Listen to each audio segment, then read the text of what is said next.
Well, happy Tuesday, and thanks for joining us today as we continue our series this week of looking at a different I am statement each day. Yesterday, tuning in, we looked a little bit at I am the light of the world and how Jesus comes into the world, into this darkness, and to bring light and hope to people. Well, today we're going to look at this John chapter 10 verse here that looks at Jesus as the good shepherd. And you have this imagery of Jesus and a bunch of sheep, and it's really where it is. But to get there, I want to think back through, do you have a tendency to do things by yourself or alone, or do you tend to ask for help and have someone guide you along the process? I think about, as a young kid, we went on a fishing trip and we hired a fishing guide to help us navigate this lake that none of us have been on. And that guide was a huge help in locating the fish in that lake, and even more importantly, using what bait to use. Well, sometimes we want to do things by ourselves and we forget to ask for help. We don't want to. But asking for help can lead to better results, lead to success, maybe lead to a different path that you weren't thinking about. And that's where we are today in this John chapter 10, verse 11. It says, I am the good shepherd. The good shepherd lays down his life for the sheep. And there's some times that maybe you're feeling overwhelmed right now. Maybe you're feeling a sense of hopelessness. Maybe you're just struggling and overwhelmed with pressures of life at home or at work, with family.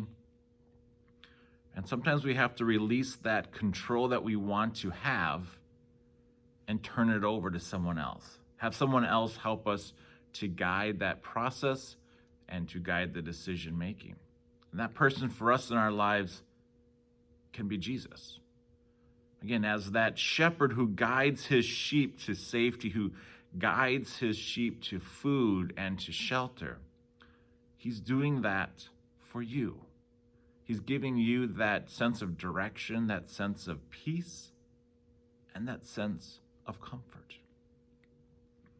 And so as you think about maybe feeling overwhelmed, wandering around aimlessly in your life right now, maybe it's a chance and an opportunity for you to say, Jesus, be my shepherd, be my guide, and help me and direct me where you want me to go.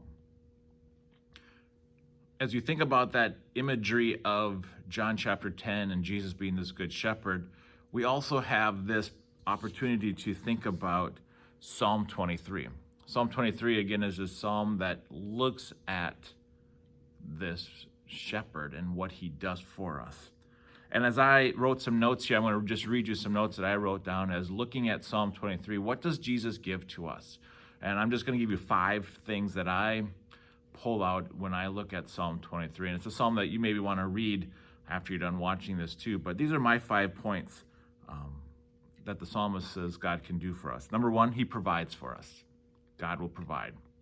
Number 2, leads us to a place where all of our needs can be met. We all have different needs. But again, in this passage, I feel that he leads us to a place where all of our needs can be met. Number 3, we can receive comfort from him. Right now, as you might be seeing what's happening in the world, you might just need a little bit of comfort. And so Jesus, as that shepherd, he gives us comfort. Number 4, his goodness and love will pursue us at all times. Yeah, he loves us. Just like that shepherd loves their sheep, he loves you and he wants what's best for you. And number 5, we can live in his presence, that we have that great comfort and hope and assurance that we can live in his presence each and every day. So today, as you think about this devotion, as you think about Jesus being the good shepherd, may you call upon him, ask him to help guide you, to protect you, to give you comfort, because he's there each and every day waiting for you to call upon him.